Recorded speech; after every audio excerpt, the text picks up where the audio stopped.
For decades, the Philippine Army was known more for its counterinsurgency campaigns than for conventional warfighting. Its artillery units reflected that reality, mostly old-toed 105mm and 155mm howitzers designed for jungle warfare, not for defending territory against a foreign power. But things have begun to change.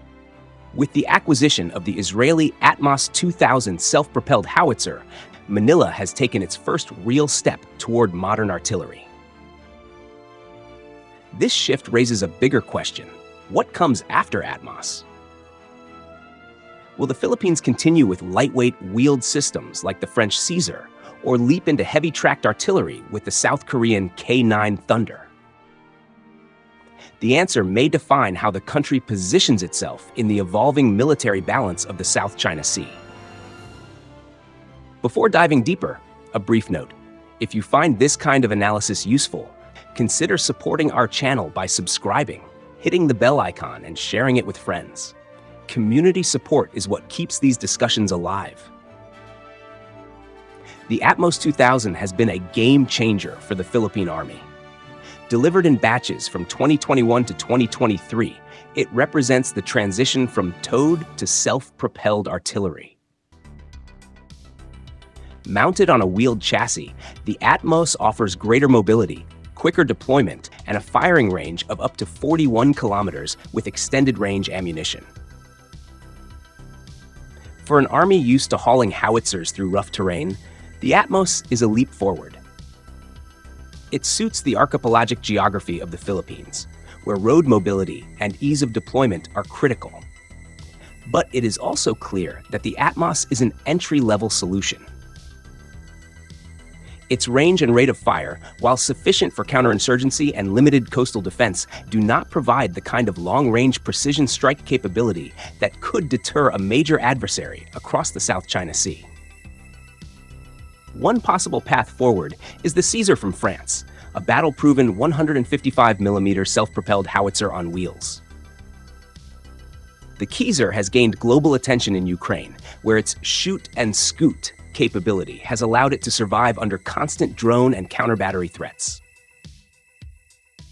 For the Philippines, Caesar offers a natural continuation of the Atmos approach, wheeled, highly mobile, and capable of rapid deployment across multiple islands. Its modern fire control systems and integration with NATO standard munitions would add another layer of effectiveness. The downside, however, is overlap.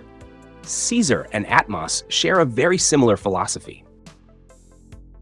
Investing heavily in Caesar could mean duplicating capabilities without expanding into new strategic territory.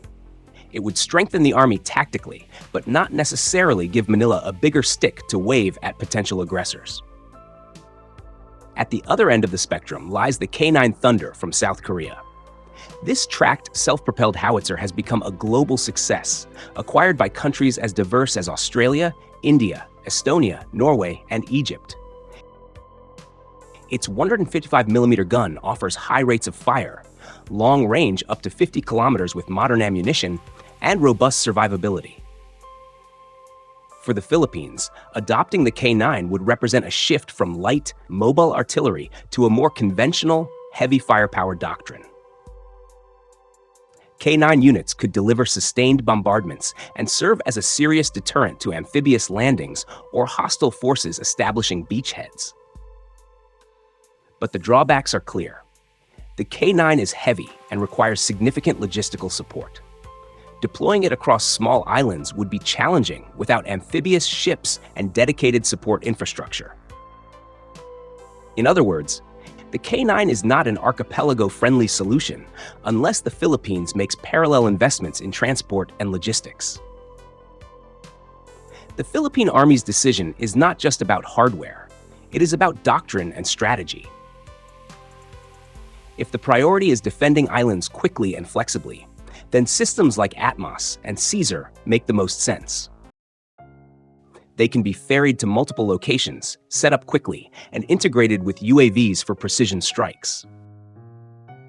If the priority is building heavy, conventional deterrence, then the K9 offers a path toward matching neighbors like Indonesia.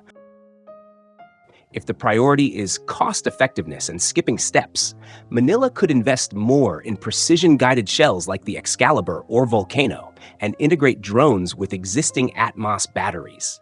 This would create a lighter but smarter artillery corps. Regional comparisons are instructive.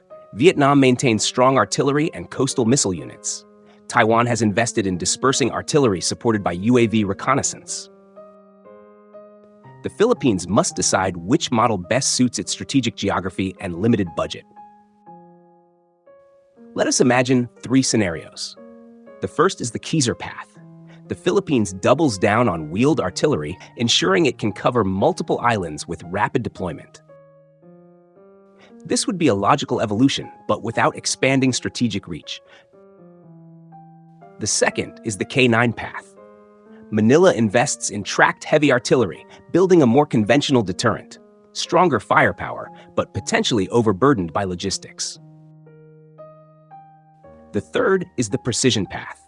The Philippines enhances Atmos with smart munitions and drones, creating an artillery force that may be smaller in numbers but deadly in precision. This may be the most cost-effective solution for a resource-constrained military. The Philippines has already begun its journey with Atmos 2000, and it is a step forward that should not be underestimated. But the next choice will matter even more. Does Manila want to remain with lightweight, mobile artillery in the Caesar mold, or will it aim for the heavier, more conventional firepower of the K9 Thunder? Or perhaps it will try to carve out its own model, leaner, more precise, and integrated with drones and allied systems. These are not just procurement questions. They are strategic questions about how the Philippines intends to fight, deter, and survive in a contested maritime environment. In the end, the modernization of Philippine artillery is not just about numbers or calibers. It is about credibility. A force that can move fast, strike precisely, and sustain firepower will give Manila both confidence and leverage in negotiations and crises. That credibility, once established, is itself a weapon. As always, we invite you, our community, to share your thoughts. Should the Philippines pursue mobility, heavy firepower, or precision? Your insights make this channel stronger. And if you want to keep up with our deep dives into the modernization of the Philippine military, please consider subscribing, turning on notifications, and supporting our work. Together, we can continue to track how Manila is reshaping its forces for the challenges ahead.